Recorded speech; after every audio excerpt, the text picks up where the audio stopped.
about phenotypic diversity? This just means physical appearance, by the way.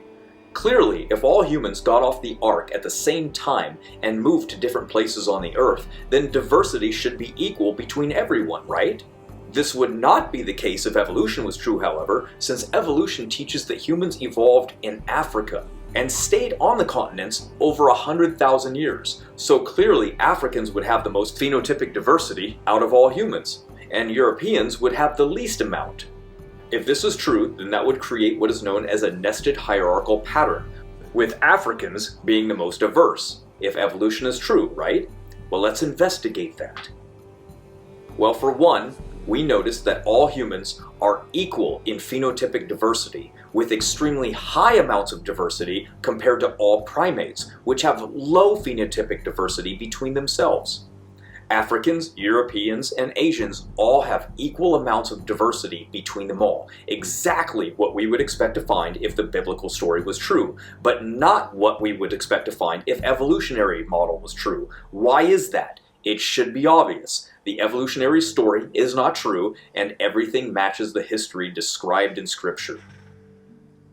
Another myth all of a sudden became a reality. So they started excavating in 1931. What they found that was bizarre to them is that originally they didn't really believe that there was an ancient city that had been destroyed from a flood. So they excavate down, they get 45 feet down, and they finally find the ruins of Shuruppak. They then backtracked and they analyzed the 45 feet above it. They found no human remains and they found no human evidence at all. So they're like, wait. So this flood couldn't have been real. And they expected to find other evidence of civilizations that had cohabited and lived there. They found none. It was buried under so much debris that the people that came later didn't even know it existed. In 2011, we rediscovered the Tower of Babel inscription. Originally excavated in 1917 by Robert Coldway, carved on a black stone, the inscription dates to 604 to 562 BC. The spectacular stone monument clearly shows the Tower of Babel and King Nebuchadnezzar II, who ruled Babylon. He rebuilt the tower and dedicated it to Marduk Baghdad in the 6th century BC. The temple was called the Foundation of Heaven and Earth and existed in the south of Baghdad. The tower had eroded from time and was fully destroyed by Alexander the Great around 330 BC, who afterwards wanted to rebuild the temple new again.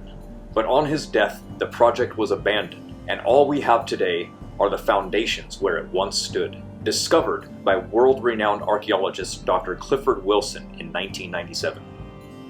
This tower was still visible during the 5th century and was documented by Herodotus.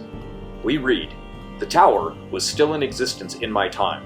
It has a solid central tower, 1 stadium square, with a second erected on top of it, and a third, and so on up to 8. All 8 towers can be climbed by a spiral way running around the outside, and about halfway up there are seats for those who make the ascent to rest on." Once declared as a symbol of oppression, it is now argued by many as simply being merely another symbolic myth, such as many other stories found within religious writings. However, there are numerous details which cannot escape the microscope of some investigators. And now that a brick has been found, legitimately dated to this time, and commissioned by the same claimed king, the argument for the actual past existence of this incredible structure has gained traction within even the most skeptical academic mind. A brick, stamped with the seal of the ancient Babylonian king Nebuchadnezzar II, biblically stated as the man who commissioned the construction of the tower itself, has been discovered. In the book of Genesis, what we have here is a brick which fits exactly into that specific context. There can be no doubt that the stimulus for the story and the narrative must have taken shape during the Babylonian exile. The evidence could help to prove the existence of the Tower of Babel. Yet, as always, regardless of the corroborating evidence, it will, like the many other details and aspects of the claimed tower, continue to encounter dismissal by many.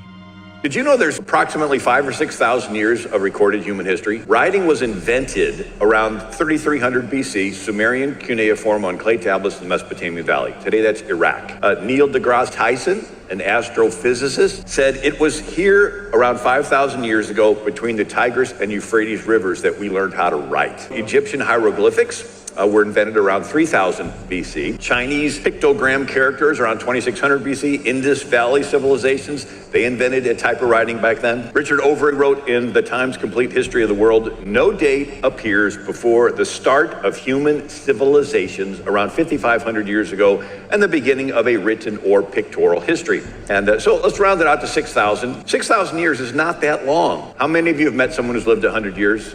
Or maybe close to a grandmother? We're talking 60 grandmothers, and you're all the way back to the beginning of recorded human history.